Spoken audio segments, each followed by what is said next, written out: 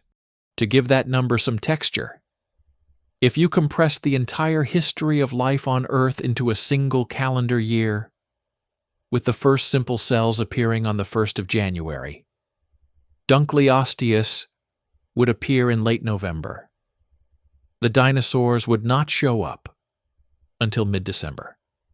The asteroid that ended them would hit on the 26th of December. And the entirety of human civilization, every city, every war, every piece of art, every scientific paper, every moment that we think of as history, would occupy the last few seconds before midnight on the 31st. Dunkleosteus looked out at a world that was already ancient by the time the first dinosaur took its first step. And the bones that preserve its memory have been sitting in rock for longer than the human mind is genuinely equipped to process. The Cleveland Museum holds the largest and most significant collection of Dunkleosteus material in the world. Multiple skulls, representing individuals of different sizes and presumably different ages, collected from the Cleveland Shale over more than a century of active fieldwork. The flagship specimen, the large mounted skull that serves as the museum's most recognizable exhibit, has been studied, scanned, measured, and photographed by researchers from institutions around the world. It is, in every meaningful sense, the type specimen against which our entire understanding of the species is calibrated. But Cleveland is not the only place these bones surface. The American Museum of Natural History in New York holds significant placoderm material. The Smithsonian's National Museum of Natural History in Washington displays casts and original material from multiple Devonian formations. The Natural History Museum in London holds European placoderm collections of considerable scientific importance. The Museum of Natural Sciences in Brussels has exceptional material from the Devonian of Belgium, and institutions in Morocco, Poland, Germany, and Australia hold specimens representing the global distribution of the Dunkleosteus genus and its relatives. Each of these collections represents decades of fieldwork, of careful excavation, of laboratory preparation work, the painstaking process of removing surrounding rock matrix from fossil material using pneumatic tools, dental picks, acid preparation techniques, and in some cases, microscopic instruments that allow preparators to work at the level of individual bone surfaces. Preparation of a large placoderm skull can take hundreds of hours.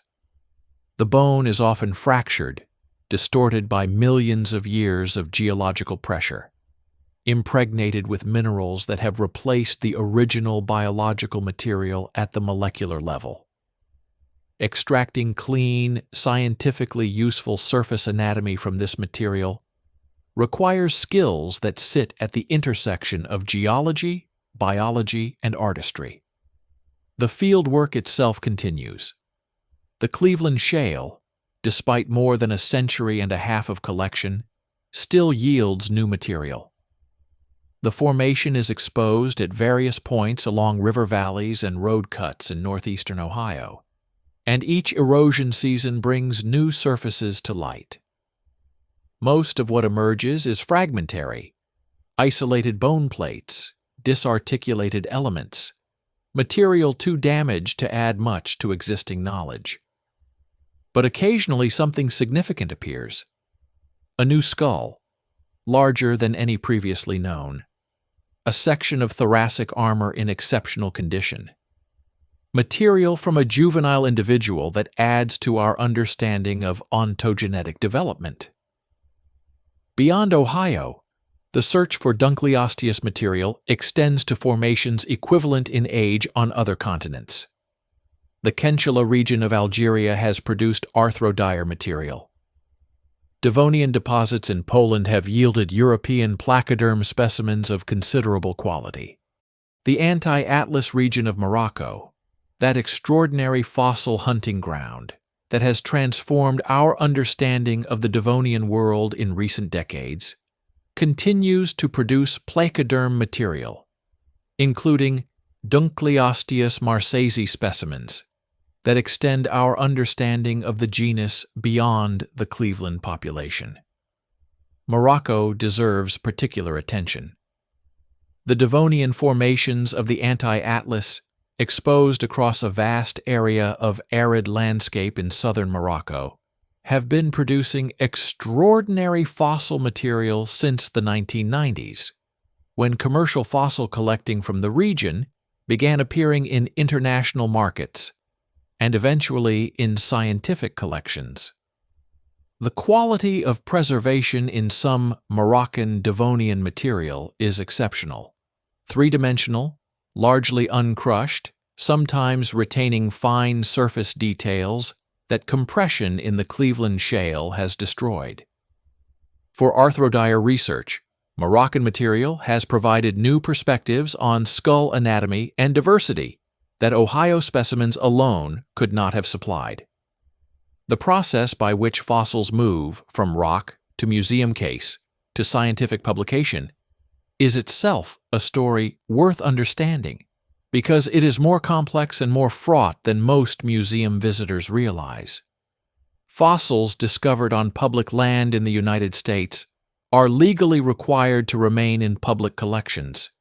They cannot be privately owned or sold.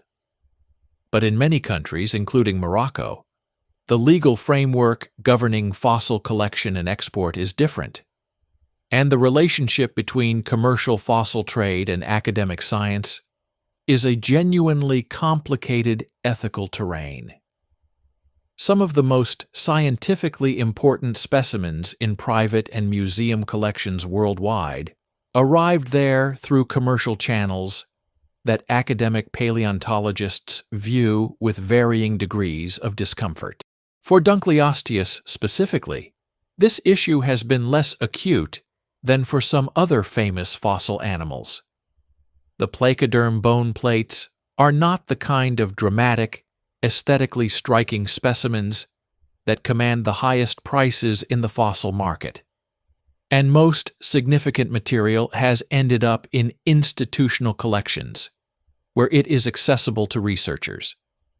But the broader issue of who owns the deep past, who has the right to extract it, and how the competing interests of science, commerce, national heritage, and local communities are balanced, is one that the paleontological community continues to wrestle with. Beyond the bones themselves, Dunkleosteus has accumulated a cultural presence that now extends far beyond the walls of natural history museums. It appears in video games, most prominently in the survival game Ark: Survival Evolved, where it is rendered as an enormous armored fish and serves as one of the ocean's apex threats. It appears in speculative documentaries exploring Devonian ocean life. It has a dedicated following among fossil enthusiasts and amateur paleontologists who track every new paper, every new specimen, every revision to the size, estimates with an attention and passion that rivals any sports fandom. This cultural presence matters, and not merely as a curiosity. The public interest in Dunkleosteus, the genuine fascination that this ancient, armored, blade-jawed predator generates in people who will never handle a fossil or read a scientific paper, is part of what sustains the funding, the institutional support, and the public engagement that makes paleontological research possible. Natural history museums exist because people want to see what is inside them. Research programs are funded because legislators and donors believe the work matters.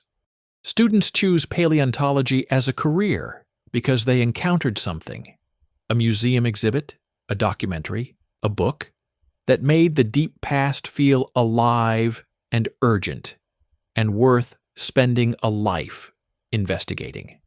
Dunkleosteus, staring out from its museum case with those fossilized eye sockets, is doing work. It is making the 380-million-year-old world feel real to people who would otherwise never think about it. And every time someone stands in front of those bones and feels that genuine shock of scale, the sudden visceral understanding that this thing existed, that it lived and hunted in a real ocean on this real planet, something important happens. The past becomes less abstract. Deep time becomes less like a number and more like a place. And a place can be understood. A place can be explored. A place can tell you things about where you are and how you got here that nothing else can. That is ultimately what Dunkleosteus offers us. Not just the spectacle of an ancient monster, though the spectacle is genuine, and it is extraordinary. What it offers is a window into a world so different from our own that studying it forces us to question every assumption we make about what life looks like, what a successful organism looks like, what a thriving ecosystem looks like. The Devonian Ocean worked. For tens of millions of years, it worked extraordinarily well, producing diversity, complexity, ecological balance, evolutionary innovation, on a scale that the modern ocean, for all its richness, does not obviously exceed. And then it ended. Not because it failed, but because the world changed around it faster than it could adapt. The most successful marine ecosystem the planet had yet produced was dismantled not by any flaw in its own design, but by forces operating at scales, geological, astronomical, atmospheric, entirely beyond the reach of any organism's adaptive response. This is the lesson that the late Devonian extinction carries for anyone willing to sit with it. Success is not permanent. Dominance is not security. The most perfectly adapted organism in the most perfectly balanced ecosystem is still vulnerable to the kind of wholesale environmental transformation that operates at planetary scale. Dunkleosteus was not diminished by any competitor. It was not outcompeted, not out-evolved, not replaced by something better suited to the Devonian Ocean. It was simply stranded when the ocean it had been built for ceased to exist. 372 million years later, We are doing something that no organism in Earth's history has done before. We are looking back. We are finding the bones. We are reading the chemistry and the geometry and the phylogenetics and assembling, painstakingly and imperfectly, a picture of that vanished world.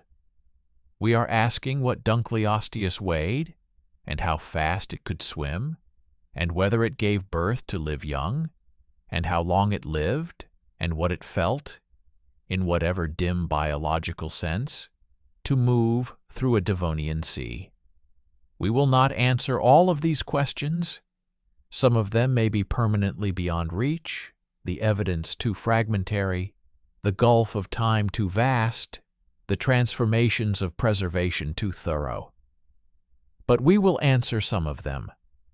And the answers will not merely satisfy curiosity. They will deepen our understanding of how life works, how ecosystems function, how evolution operates across timescales that dwarf everything we think of as history. There are Dunkleosteus specimens still in the ground. In the Cleveland Shale, in the Devonian of Morocco, in formations not yet systematically explored. Some of them may be more complete than anything currently in any museum. Some of them may carry evidence that resolves the size debate, or clarifies the body shape, or reveals something about the biology of this animal that we currently cannot even frame as a question. The next J. Terrell is out there somewhere, walking along a riverbank, or crossing an arid hillside in North Africa, or mapping exposures in some undescribed Devonian formation. And what they find may change everything. That is the open invitation that paleontology extends to every generation. The past is not fully known. The record is not complete. The bones are still emerging from the rock, one erosion season at a time, carrying messages from a world 380 million years gone. Dunkleosteus ruled an ocean that no longer exists. It hunted prey whose lineages vanished completely from the earth. It breathed water that has long since cycled through every ocean on the planet and risen as rain over continents that had not yet formed when it was alive.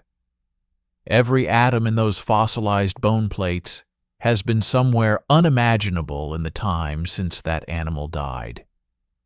And yet here it is, staring out from a museum case in Cleveland, still capable of stopping a person in their tracks, still capable of generating the particular quality of silence that falls over a room when something genuinely ancient and genuinely powerful makes its presence felt. What was the most remarkable predator of the Devonian Ocean? What does it tell us about the deep history of the vertebrate body plan, including our own? What questions about it remain unanswered? And what new discoveries might resolve them? Leave your thoughts in the comments, because this conversation between the present and the deep past, between what we know and what we are still trying to understand, is one that deserves to keep going. The ocean of 380 million years ago is gone, but its monsters are not entirely silent. You just have to know where to listen. One that deserves to keep going. The ocean of 380 million years ago is gone, but its monsters are not entirely silent. You just have to know where to listen.